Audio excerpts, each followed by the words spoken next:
Dave me pose la question, le meilleur choix pour faire du hors-route, alors là on dit bien du hors-route, entre un FJ Cruiser 2012, donc ça c'est un Toyota, qui est sur une base de 4Runner, pour ceux et celles qui ne connaissent pas le FJ Cruiser, ou un Jeep Wrangler Rubicon 2012.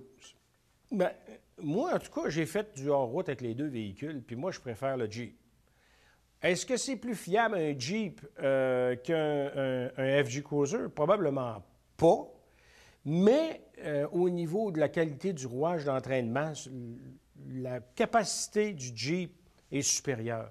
Le changement de configuration aussi qu'on peut se payer avec un Rubicon en été, on n'a pas ça avec un FJ Cruiser. Ou si vous voulez le faire, je peux vous dire que c'est tout un job.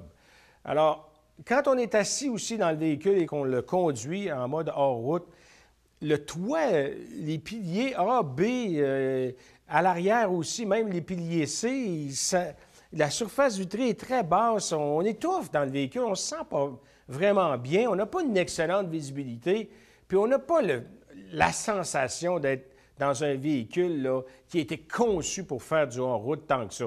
On aurait plus envie d'aller dans le désert, finalement, avec un FJ Cruiser que de faire du hors-route ici au Québec.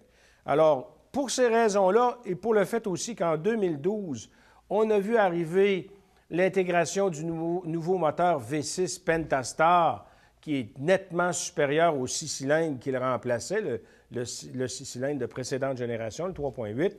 Alors, moi, je vous dis tout de suite que le Rubicon, selon moi, c'est un bien meilleur achat.